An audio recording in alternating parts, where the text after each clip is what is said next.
What if I told you that mastering sales skills could change your life even if you're not a salesperson? Whether you're interviewing for a job, building relationships, negotiating, doing presentations as a student, or working in ministry, sales is everywhere. Every interaction that you have where you're aiming to influence, persuade, or connect with other people involves a level of sales. And in this video, I want to dive into 3 essential skills that you can master so that you'll know how to make the most out of every interaction that you have in your life. Before I go any further, I want to quickly introduce myself. My name's Vanessa. If you have not subscribed to this channel, please do so now. But I want you to know this. I've been able to generate millions of dollars in revenues for the companies that I've worked for over the last several years. And when I entered into sales, I was very scared. I didn't think that I was going to be successful. I knew that I was a teacher, I was working in education, and my work was impactful, but it wasn't rewarding, right? In the sense of I was working with students, I was teaching, I was helping to develop young minds and all of that. But I was going home to a house that didn't really have any furniture. I was struggling to make ends meet. I'd invested all this money and resources into education, but really had nothing to show for it. And although I was passionate about students, I'm like, I can volunteer for my passion, but I need money to be able to sustain my life. And so I embarked on this journey to enter sales, and I was very scared because I thought I'm not pushy enough. I'm not aggressive enough. I had in my mind the car salesman, right? Or those individuals that stand in the middle of the mall. They're trying to sell shoe cleaner and glasses cleaner and all this other stuff, right? And I'm like, I'm not pushy enough to do that. But what I realized is that sales is everywhere. We're all salespeople to one degree or another, whether it's in our job title or not, because sales is about problem solving. Sales is about critical thinking. Sales is about effective communication. And a good salesperson is not pushy and aggressive. They're persuasive and they come to you with the solution. And if you really think about the concepts of what makes a person a good salesperson, then you recognize that these things happen in everyday situations in our life all of the time. And I want to show you first a few different areas where you might encounter having to be a salesperson that you maybe never thought was sales in the first place. One common area where we're going to have to master selling is in job interviews, right? When we have to apply for a position, we're looking to sell ourselves to our potential employer. I know that sounds kind of crazy, but at the end of the day, especially in this market, it's you and your resume against 1,000 other people and their resumes. And although your resume may be able to get you an interview, it's not going to be able to get you to the job, right? They want to meet you and they want to be sold on you. A mistake a lot of people end up making is that they rely on their experience. They rely what's on your resume to be able to get them that job. And yes, you do have those companies where they're looking for a certain level of experience in order to disqualify you. But a lot of times, if that's the case, you wouldn't have even made it to the interview if your resume wasn't enough, right? So in the interview, in this time that you have with the recruiter, hiring manager, or whoever it is, they're looking for you to be able to successfully sell yourself, sell the message of why you're the best candidate for the position, right? When I worked in sales and selling software, I had to convince my prospects that I had the best solution to their problem, right? And when you're looking at hiring managers or companies that have these hiring needs, they're looking at a bunch of resumes and trying to figure out who is the best person to be a solution for the needs of our department. And you have to be able to look at it like that from a strategic standpoint. Or when you go into it, you're not going to be able to successfully sell yourself. So in an interview, confidence is going to help you speak to your strength. Curiosity is going to help you to show the genuine interest in their company, understanding their needs, understanding what they're looking for so you know how to strategically sell yourself. And then effective communication is going to allow you to convey your experience clearly and persuasively. So when you go into these interviews,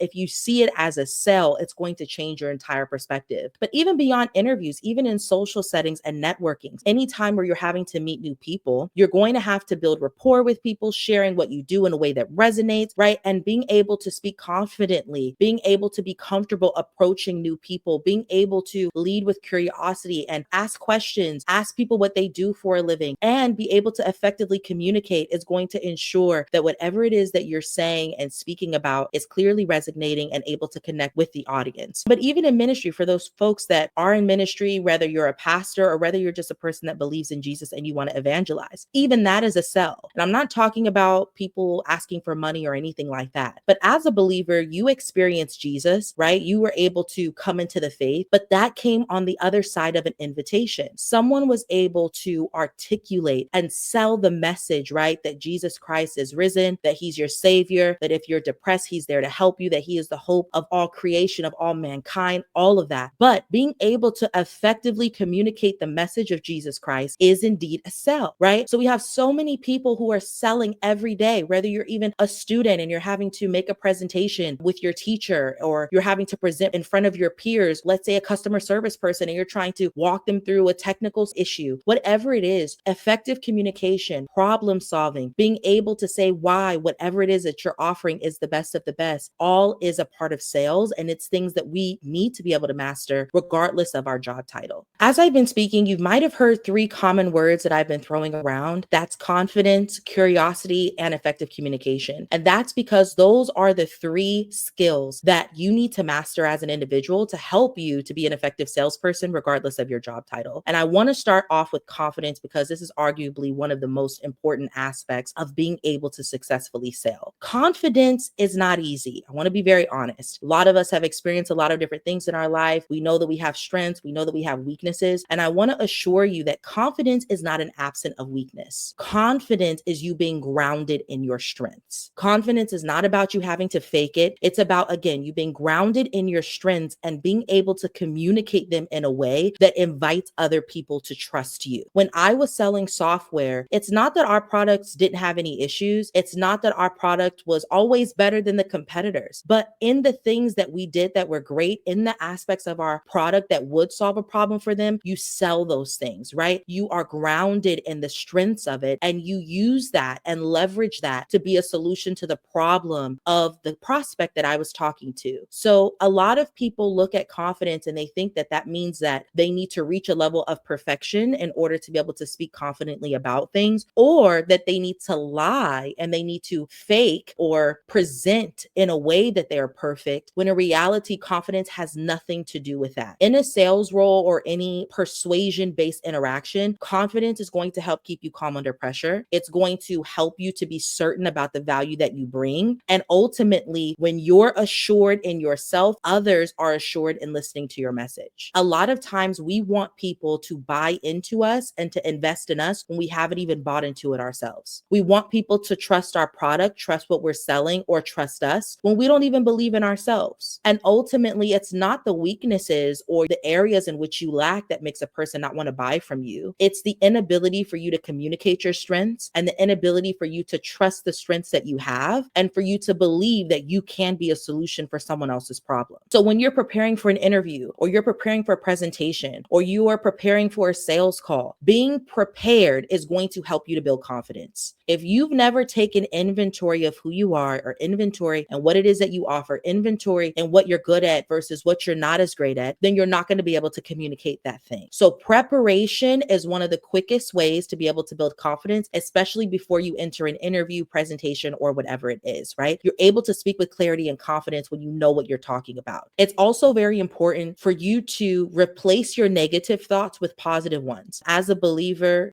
everyone may not be a believer, but life and death is in the power of the tongue, right? If you're always speaking about the areas that you lack instead of the areas where you're strong, if you're always speaking that you're not going to be able to do things, if you speak from a place of a lack of confidence, then it's going to show up with other people that you interact with. This is going to be a tough thing, but you can ask people around you, do I seem like a confident person? Does it seem like I believe in myself? And those people that are around you often will give you a very honest answer about it. If they're able to pick up on the fact that you lack confidence, it's likely due to the language that you have around them. Your language will always expose you. The way that people speak about themselves, the way people speak about their product, the way that people speak about their life will always tell you what's going on internally. And interestingly enough, language doesn't reveal who you are. It more so reveals what you think about yourself. Because I can be a wonderful person. I could be full of talent. I could be fully gifted. I can be a wonderful solution to everyone around me. But if I speak like I'm not that and other people believe that I'm not that, it doesn't mean that there's not inherent value in me. It just reveals that that's the way that I feel about myself. Your language doesn't always represent truth, but it does shape your reality. Why? Because what you speak and what you say is going to shape the perception of not only yourself, but the people around you. And perception is going to be what precedes results in your life. So if you are always speaking from a place of a lack of confidence, then you're going to lack confidence. And when you try to go into these big moments in your life, the language that you've spoken, the reality that you've created and fostered by way of your words is going to show up. The second thing that you want to master as you grow in your ability to sell is curiosity. As a successful salesperson, one of the things that differentiated me amongst my team is that I maintain a constant state of curiosity. I'm always asking questions. I'm always wanting to know why. I'm always curious of why things operate the way that they do. I'm always seeking out wisdom and understanding because wealth follows wisdom, right? So curiosity also fuels connection. By asking those genuine questions, you show interest in others, you create space for meaningful interactions, and you find out what people actually want and what they're looking for. You never want to presume things that you could ask questions about. If I'm going into a call with a prospect and I know that they are in need of a CRM, right, which is a customer relationship management system, right? Let's say I know that they need that. They're probably talking to a bunch of people, but I want to know, why do they need that? What does their day-to-day look like? What is the current problems that they're experiencing? What happens if you don't get this? What are you measured by in your role? There's questions that you want to ask because that's going to help you best position your product. Let's move it to job interviews. Why are they hiring for this? What are they looking for in this role? The most successful person in this role, what are they doing, right? You want to constantly be curious. You want to ask questions because it shows the interviewer, right, that you actually care. And it also will inform you on how you need to position yourself. You don't want to